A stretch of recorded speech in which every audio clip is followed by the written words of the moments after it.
Pre, mama pre. Okay, so palakpakan natin ang Bravo Company. So, okay. And now, dili ko na magpaulahin kay nakapatay Charlie Company. Alright, so let us welcome the Charlie Company to present their intermission number. A big round of applause, please. Kami sunudan eh. Kami sunudan eh. Ang isang sirena ba? Oo. Change, siguro. Ate, tiyati ng anak mo. Ito, magmarte-marit ko na lang ko.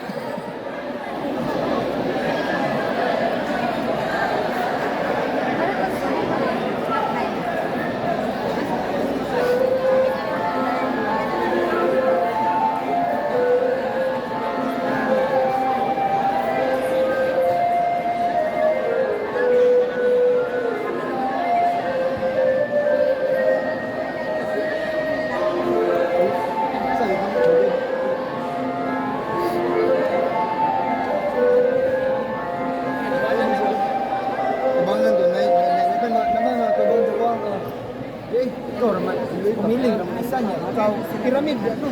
Yun na, isa.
You read this up?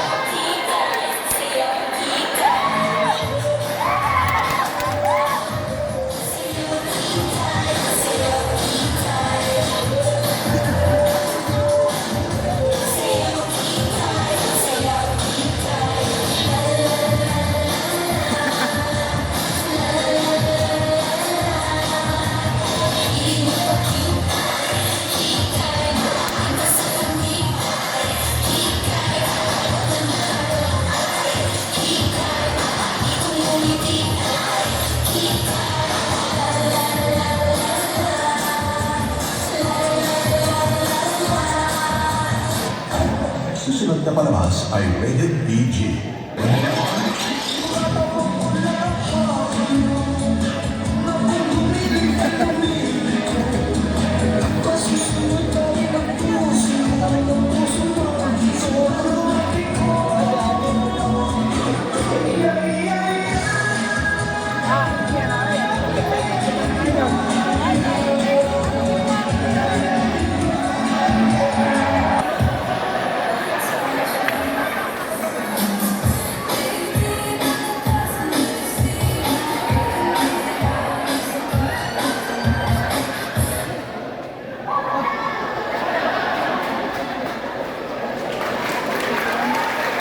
Alright, so that was the Charlie Company.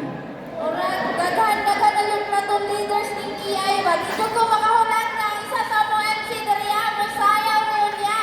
But before that, we welcome sa nano ang Delta Company for their intermission number. A big round of applause.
Another intermission number. So at this juncture, let us now proceed to the highlight of this event, the orientation proper. Allow us to introduce first our speaker who will discuss the matters related to our orientation this afternoon. Without further ado, please help me welcome Ma'am Brenda B. Anuevo, MSCJ. A big round of applause, please.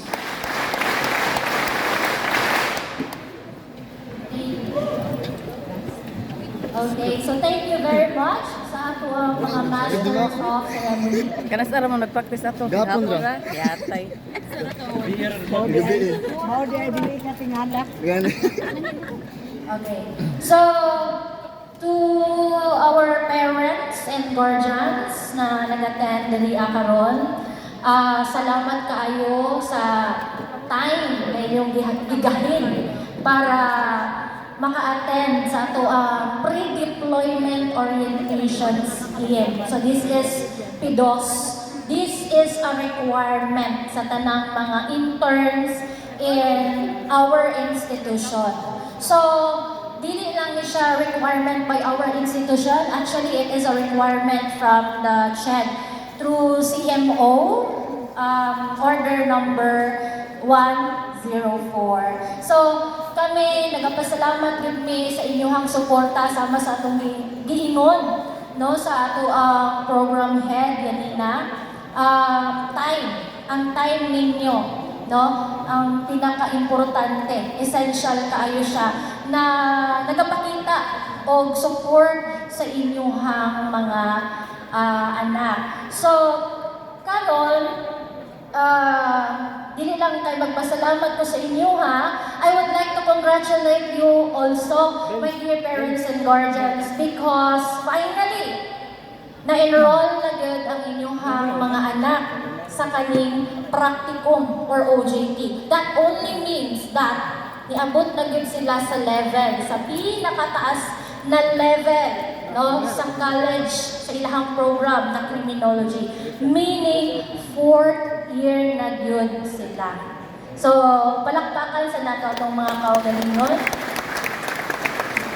I believe proud kayo mo sa inyong mga anak because nasurpass nila tanang mga challenges during the lower years, first year, second year, third year, and finally, naabot na yun sila 4th year level. Wherein, I believe, no, naanad yun ta sa crucial o sa pinaka-exciting part. Okay? First semester kasi nila, OJT, and the second semester will be the competency appraisal. So, salamat yun ni magsawag mga yung pasalamat sa inyong kay naka-attend yun mo. We know that busy kayo mo, naamoy mga trabaho, pero gigahinan dyan ninyo o time. So, before na mag-start, let me acknowledge first, no, our STEAM program head, asa na to, Sir Jun Mark Asis, and my co-faculty, the incoming OJT coordinator, Ma'am Krisha Lacroa. So, siya po ang puli sa ako